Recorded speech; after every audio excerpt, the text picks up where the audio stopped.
Good morning. আজকে আমাদের আলোচনা বিষয় হলো ওয়েস্ট বেঙ্গল থেকে ব্যাঙ্গালোরে যারা মেইনলি নার্সিং পড়াশোনা করতে যাচ্ছে তারা বিভিন্ন ভাবে চিটেড হচ্ছে। সেই চিটেড হওয়ার কারণগুলো আমরা আজকে বিশ্লেষণ করব। কি কি? প্রথম কথা হলো ওয়েস্ট বেঙ্গলে নার্সিং জিএনএম বা বিএসসি নার্সিং এখন যদি কেউ পড়ে বার হয় তাহলে এখানে জব ভ্যাকান্সিটা হিউজ আছে। তাই স্টুডেন্টরা এইটা মনে করার কারণে তারা এইখানে যারা ওয়েস্ট বেঙ্গলে নার্সিং পড়তে পারছে তারা এখানে পড়ছে, আর যারা এখানে সুযোগ পাচ্ছে না তারা বাইরে যাচ্ছে। বাইরে মানে সবাই ব্যাঙ্গালোরেই যাচ্ছে বেশিরভাগ।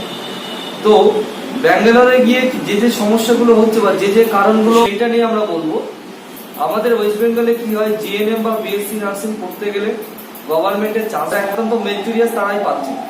এবার স্টুডেন্টরা যদি মনে করে না আমি এখানে চান্স পাচ্ছি না, এখানে প্রাইভেটে পড়বো, কিন্তু এখানে প্রাইভেটের খরচটা অনেক বেশি। জিএনএম এর মোটামুটি এখানে খরচ হোস্টেল ইনক্লুড করে মোটামুটি 6-7 লাখ 8 লাখ এরকম, আর বিএসসির খরচ মোটামুটি 8 লাখ থেকে বলা যায় 12-13 লাখ পর্যন্ত আছে ইনক্লুডিং হোস্টেল। তো এত একটা বিরাট টাকা, এই টাকার পরিমাণটা অনেকে বহন করতে পারে না, সত্যি একটা বড় অনেক হিউজ টাকা। তো সেই জন্য স্টুডেন্টরা করছে কি, তারা ব্যাঙ্গালোরে গিয়ে খুব অল্প টাকায়, ওদের ইনফ্রাস্ট্রাকচার আছে যেহেতু, সেই কারণে অল্প টাকায় ওরা ওখানে বিভিন্ন জায়গায় গিয়ে পড়ে আসছে। তো এই পড়তে যাওয়ার ফলে স্টুডেন্টদের কিছু সমস্যা তৈরি হচ্ছে। কি কি? ওখান থেকে পড়ে যখন এখানে ফিরছে তখন তারা এখানে আইএনসি প্রবলেম। ফার্স্ট প্রবলেম আইএনসিটা কি? আইএনসি হলো ইন্ডিয়ান নার্সিং কাউন্সিল। এই ইন্ডিয়ান নার্সিং কাউন্সিল হচ্ছে যে কোনো স্টেটে তুমি পড়াশোনা করো না কেন, ইন্ডিয়ান নার্সিং কাউন্সিল অ্যাপ্লিকেশন তুমি যদি থাকে তাহলে তুমি মোটামুটি বলা যেতে পারে যে সব জায়গায় তুমি কাজ করতে পারো। তো সবাই চাই আমরা পুরো হোল ইন্ডিয়ায় কাজ করতে চাই, তাই আমরা আইএনসি চাই। এবার কি, ব্যাঙ্গালোরে বেশ কিছু কলেজে আইএনসি আছে, বেশ কিছু কলেজে আইএনসি নেই। এবার স্টুডেন্টরা এই আইএনসি খপ্পরে পড়ে তারা কিন্তু অনেক ভুলভাল সিস্টেমের মধ্যে ঢুকে যাচ্ছে, মানে আইএনসি পাচ্ছে না। কি হয়, কলেজ আইএনসি বলছে দেবো, কিন্তু যেই বলছে দেবো বলে স্টুডেন্ট অ্যাডমিশন হয়ে যাচ্ছে, প্রভিশনাল রিসিভও পেয়ে যাচ্ছে, বাট যখন এই ফাইনাল এক্সাম দিচ্ছে তখন দেখছে যে তার যে কলেজে পড়ছে সেই কলেজের নামে আইএনসি নেই।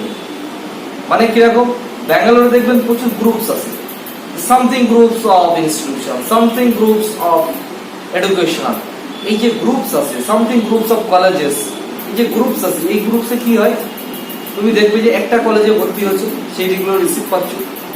এবার যে গ্রুপসে তুমি যে কলেজের নামটা দেখে অ্যাডমিশন নিচ্ছ সেই কলেজে হয়তো তুমি দেখছো যে তুমি আইএনসির ওয়েবসাইটটি খুলে তুমি দেখছো যে আইএনসি লিস্টের মধ্যে আছে, তুমি ভাবছো এই তো আইএনসি লিস্টেড আছে তাহলে কোনো সমস্যা নেই, কিন্তু না। এখানে প্রবলেম কোথায় হচ্ছে, প্রবলেম হলো স্টুডেন্ট যখন আইএনসি লিস্ট দেখে নিচ্ছে, ঠিক আছে, প্রবলেমটা হলো ধরো একটা groups of college, something groups of colleges, এই সামথিং এর নামটা তুমি আইএনসি পাচ্ছ, কিন্তু একটা কলেজ কি করছে, ব্যাঙ্গালোরের কলেজরা মার্কেটিং এর উপর বিরাট ডিমান্ড করছে। তারা কি করছে, তারা একটা কলেজে একটা যে কলেজ আছে সেই কলেজের যে গ্রুপস আছে সেই নামটা আইএনসি আছে, বাকি হলো তাদের যে 4-5টা বা 10টা কলেজ আছে তার নাম, তাদের নামে আইএনসি নেই। তারা প্রথমে ওই ফার্স্ট যে কলেজটা আছে, ঠিক আছে, ফিজিক্যালি যে কলেজটা আছে সেই কলেজটার নামে তারা অ্যাডমিশন করে যাচ্ছে। তারা এমন হয়তো কি ওয়েস্ট বেঙ্গলে হয়তো প্রতিটা জায়গায় হয়তো 200 বা 300-400 তারা কনসালটেন্ট বানিয়ে রেখে দিয়েছে। প্রতিজন যদি 1জন 2জন 5জন 10জন করেও দেয় তাহলে একটা কলেজ গ্রুপের রেসপেক্ট ওরা 1000, 1500, 500 ভাবে অ্যাডমিশন করাচ্ছে। ফলে কি হচ্ছে, ফলে তারা ওই একটা কলেজে যে আইএনসি আছে সেই কলেজে কিন্তু যে একটা কলেজে আইএনসি আছে সেই কলেজে 100টা সিট, তাহলে বাকিগুলো কি করবে, বাকিগুলো তারা করছে কি, যে গ্রুপস নাম দিয়ে একটা কলেজ আছে বাট গ্রুপস নাম দিয়ে তারা যে কলেজগুলো লাস্টে কি অনেকদিন আগে বন্ধ হয়ে যাচ্ছে বা অনেক পুরনো কলেজ চলছে না সেই কলেজগুলোর নামে তারা অ্যাডমিশন করায়, এবং সেই কলেজগুলোর নামে তারা পরীক্ষার আগে, ফাইনাল এক্সামের আগে তারা অ্যাডমিটটা পায়। তখন স্টুডেন্টরা দেখে, তখন তার চক্ষু চড়ক গাছ হয়ে যায় যে কি আমি যে কলেজে ভর্তি হচ্ছে সেই কলেজের নাম নেই। এই যে তোমাকে বললো যে সামথিং গ্রুপস অফ কলেজেস, তার মানে কি তোমার ওই কলেজে আরো 7টা 8টা 10টা 11টা কলেজ আছে, তোমাকে তখনই বলে দিচ্ছে যে এই গ্রুপসের পিছনে যে টায়া বন্ডিং কলেজগুলো আছে সেগুলো তোমার অ্যাডমিশন করাতে পারবো। তাই এই গ্রুপসের খপ্পরে পড়ে স্টুডেন্টরা কিন্তু অনেকে আইএনসি পাচ্ছে না।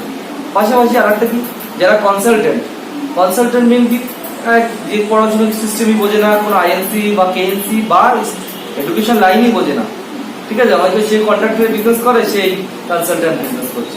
ফলে কি হচ্ছে, তারা এইসব বিজনেস করার ফলে কি হচ্ছে, তারা আইএনসি কেএনসি ভালো করে দেখে নিচ্ছেন, বা কলেজ থেকে তাদের যে একটা কমিশন আসে সেই কমিশনটা বেশি খাওয়ার জন্য তারা কি করছে, মানে আইএনসি না দিয়ে কেএনসি নিয়ে অ্যাডজাস্ট করছে কলেজের সঙ্গে। স্টুডেন্ট তো কলেজের সঙ্গে বন্ডিং করে না, বন্ডিং করে কে, বন্ডিং বা অ্যাডজাস্টমেন্ট বা সমস্ত সিস্টেম মেনটেন করে কি, মেনটেন করে হচ্ছে কনসালটেন্ট মানে না, ঠিক আছে আমার এটা পে আউট বা এটা কমিশন ভালো দিলে আমার আইএনসি লাগবে না স্টুডেন্ট। এই যে কর্পোরেট সিস্টেমটা চলছে, এইটা খুব মারাত্মক বাজে জিনিস। তাই স্টুডেন্টদের বলবো যে তোমরা যে কলেজে অ্যাডমিশন নেবে ভালো করে দেখে নেবে, বুঝে নেবে আইএনসি লিস্টে আছে কি। নইলে কি, তুমি একটা বছর পড়বে, একটা বছর সময় যাবে, তোমার 1-1.5 লাখ টাকা যাবে। অনেকে কি 3 বছর 4 বছর পরে বুঝতে পারো, ঠিক আছে। অনেক কলেজ তুমি আইএনসি দেখে অ্যাডমিশন হচ্ছ, সেই কলেজে 3 বছর বা 4 বছর পরে সেই কলেজ দেখছি আইএনসি নেই, কারণ তারা রিনিউয়াল করছে না। এই সমস্ত প্রবলেমের কারণে তো আইএনসি থাকছে না। ওই জন্য যেগুলো একদম রিনিউ, সেগুলো একদম ব্র্যান্ডেড কলেজ, এমিনেন্ট কলেজ, সেগুলো যেগুলো অলরেডি 10 বছর 20 বছর 30 বছর 40 বছর আছে, সেরকম কলেজে তোমরা পড়াশোনা করো। মেডিকেল কলেজগুলো পড়ার চেষ্টা করো। পড়াশোনা টাফ হোক, একটু পয়সা বেশি যাক, কোনো সমস্যা নেই। এখন তো পড়াশোনা করতে গেলে বেশিরভাগ তুমি এডুকেশন লোন পেয়ে যাচ্ছ, স্কলারশিপ পেয়ে যাচ্ছ। মানে এডুকেশন লোন, স্কলারশিপ বা এই যে ক্রেডিট কার্ড তৈরি হচ্ছে, এটা যদি তোমরা ঠিকঠাক মানে তবে অ্যাপ্লাই করতে পারো, সঠিক প্রসেস করতে পারো, তোমাদের বাড়িতে কোনো টাকা লাগে না এখন পড়াশোনা করতে গেলে। আর আমাদের প্রতিটা স্টুডেন্ট এভাবেই সব তারা হেল্প দিয়ে পড়াশোনা করছে। ফার্স্ট অ্যাডমিশন ফিসটা তোমরা দিতে পারলে বাকি টাকাগুলো সব তোমরা এই সিস্টেমে অ্যাডজাস্ট হয়ে যাবে। তো যেহেতু তোমার পকেট থেকে টাকা দিতে হচ্ছে না, তুমি কেন ভালো জায়গায় পড়বে না?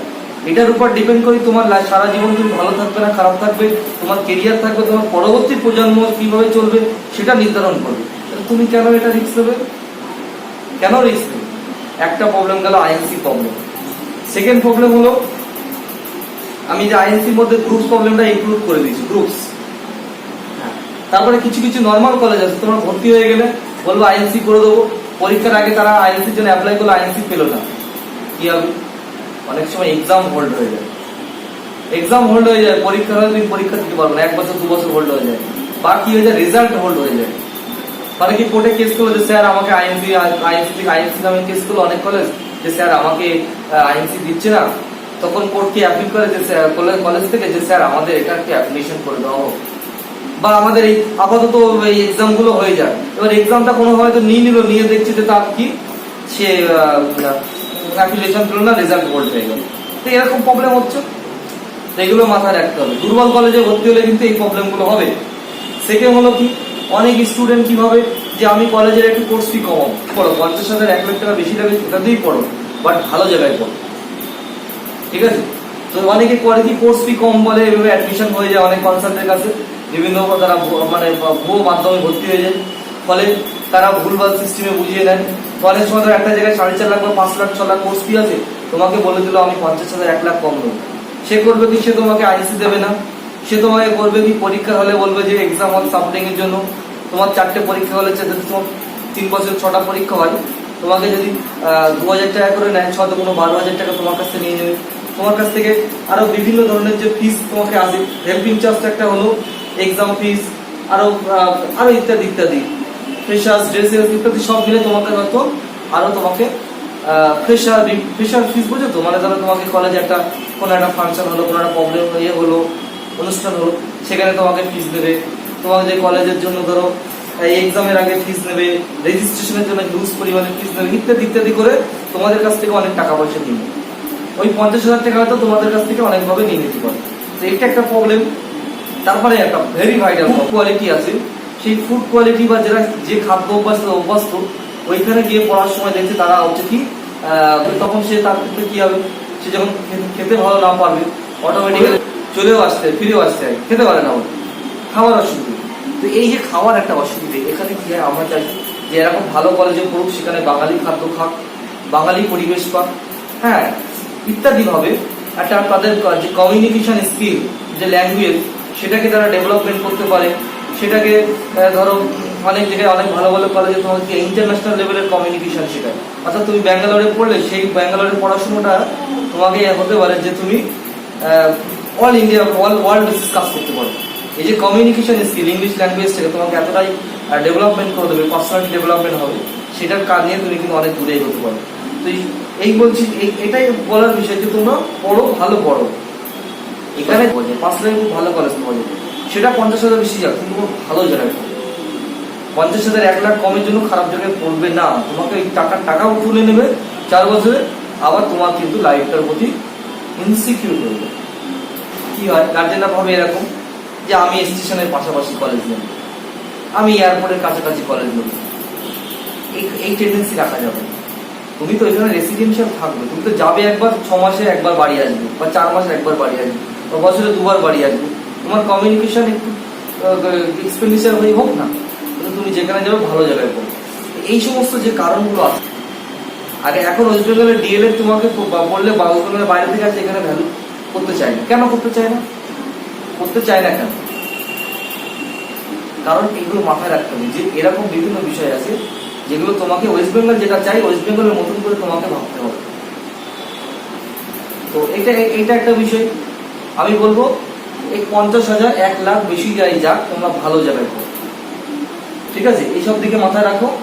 আর হলো কি, যে সমস্ত কলেজে ধরো অলরেডি আইএলসি পেয়েছে, এখানে এসে ওয়েস্ট বেঙ্গলের ছেলেমেয়েরা 3-4 বছর ওখানে পড়ে অলরেডি পেয়ে গেছে, 2-4টে ব্যাচ পেয়ে গেছে, সেই সময় যেগুলো তোমাদের জানালাম, এর মধ্যে যদি তোমাদের কোনো জায়গায় কোনো কোশ্চেন থাকে, তোমরা আমাকে কল করতে পারো 7687020173 এই নাম্বারে, বা তোমরা কমেন্ট বক্সে কমেন্ট করো, আমি রেসপন্স করার চেষ্টা করব। Thank you very much.